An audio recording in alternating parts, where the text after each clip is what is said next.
Ako. Well guys, welcome back to our channel! Ay guys, nandito ako sa kwarto na aking anak ko. Napakagulo at napakagulo. Gagawa tayo ng improvement dito sa kwartong ito.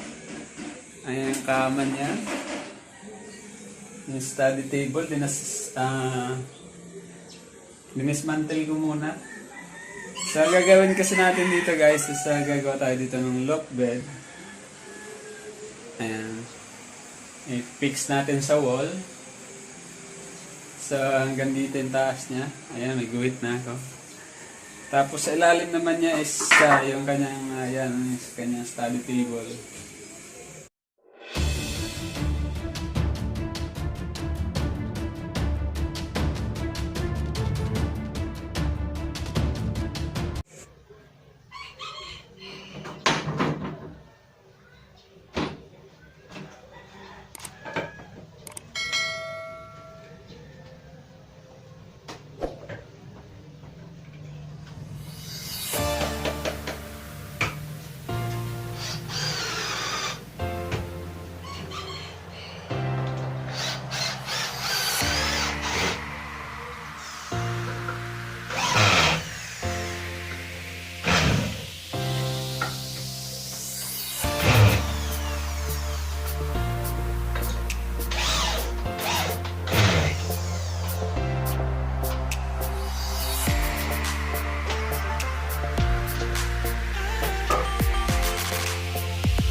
Sa watermelon? Halika, hawakan mo dito. Papa? Yan. Halika.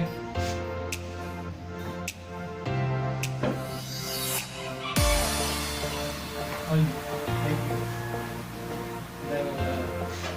Sipat na.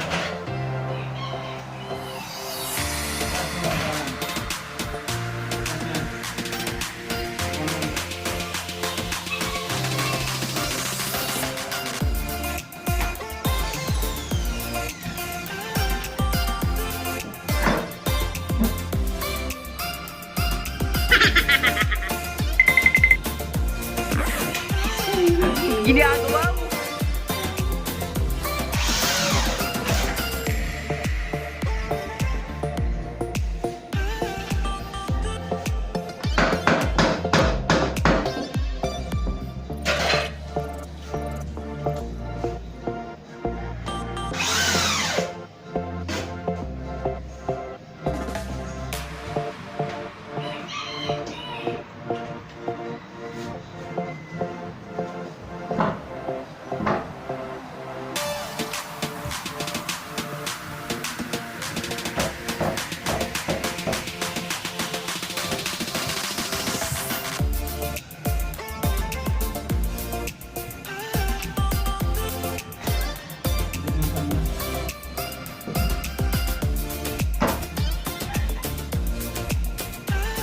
Sekolah! Deh!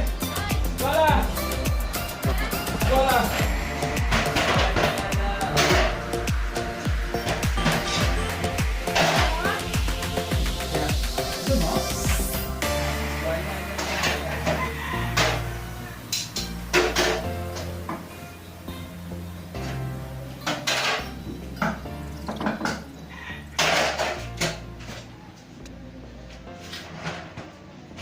It's so.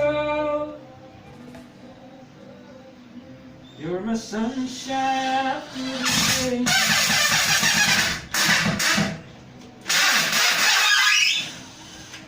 Ano isa? Palit na mas maliit dito. Baka. Nandun sa sticks back screw. Ayan. Ay, nasa pinaka-bilo.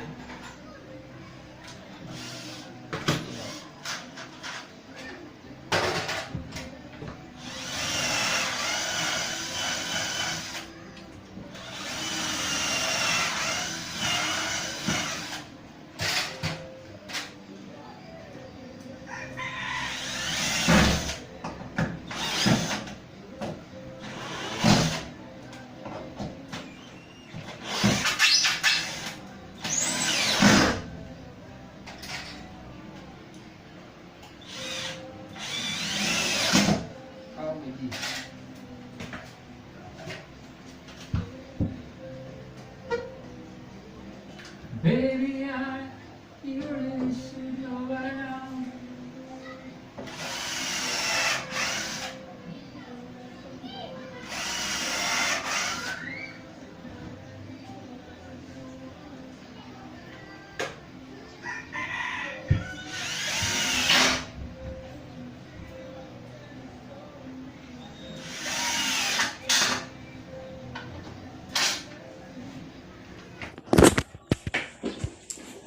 So yun guys, ang ating loft bed. Tapos na siya. Assemble na siya pala. Hindi pa fully finished. Ayan. Baliktad nga natin. Ayan, dito ang kanyang ladder. For the meantime, ito muna yung kanyang akyatan. Kasi dito na siya matutulog mamaya. Oh my God! Wow! Ay. So, ito. Ayan. Pag-akyat niya, yung landing. So, ayan. Ito, may sahig na rin. Sinalpak lang natin kasi dati nang may ito yung double deck. So, binaklas ko, tapos pinag-isa yung kabila para sa kabilang kwarto ng sa kuya niya. So, ganito rin ang gagawin. Sinalpak na lang natin doon sa frame na ginawa. So, LoftBed na yan. So, may kawang pa doon.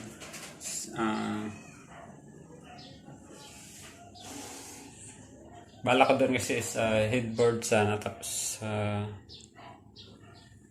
padded wall.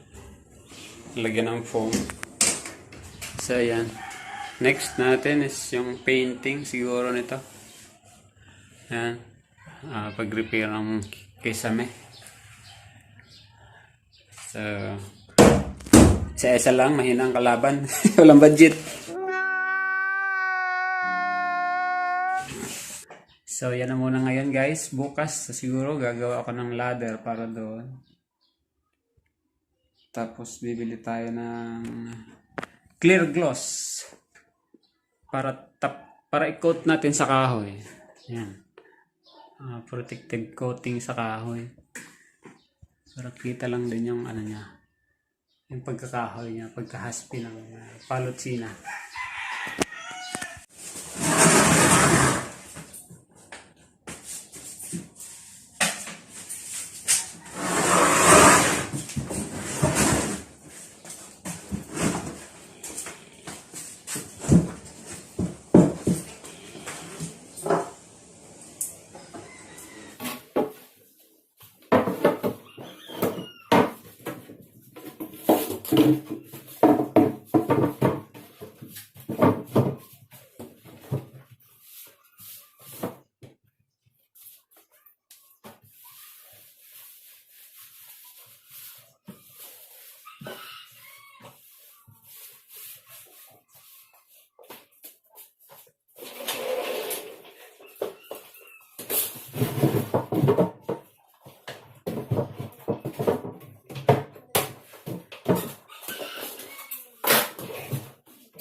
So, yan yung ganyan pinigol. Hindi na bagay din sa kanyang lagayan. Maliit. Maliit na. So, baka gumawa rin namin ito ng bago. Bagong table. Hindi pa rin ito tapos na pa sa shelves. Dapat may shelves pa yan doon sa gitna. Tapos pinto. Kataon bulang plywood natin. Wala rin pambili.